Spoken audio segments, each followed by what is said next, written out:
Anda ada masalah batuk yang berpanjangan? Dah penat makan ubat dan turun naik jumpa doktor pakar tapi batuk masih tak henti-henti sampai sakit dada? Video ini untuk anda. Sila tonton video sampai habis. Amaran dari Kementerian Kesihatan Malaysia, sekurang-kurangnya 20 juta kes di seluruh dunia dengan anggaran 200,000 hingga 300,000 kematian setiap tahun disebabkan oleh wabak batuk kokol atau pertusis, whooping cough.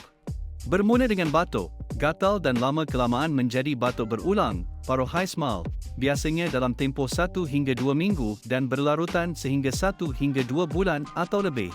Batuk yang berterusan sehingga kronik boleh menyebabkan pneumonia, radang paru-paru. Amal madu kelulut botani untuk hilangkan batuk. Tahukah anda dalam madu juga terkandung demolson, iaitu sejenis unsur yang membaluti tekak dan menenangkan selaput lendir. Unsur antimikrob dan antioksidan dalam madu juga membantu mempercepatkan proses penyembuhan batuk.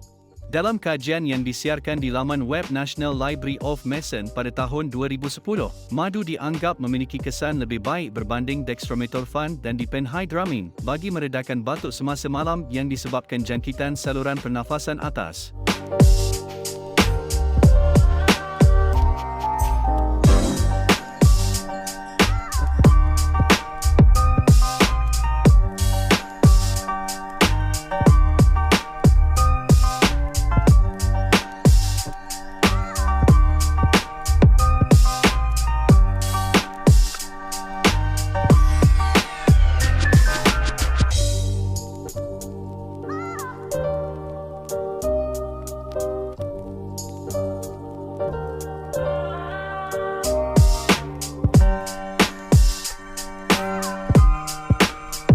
Kat mana nak beli madu keluluk botani ni ya? Beli kat website je.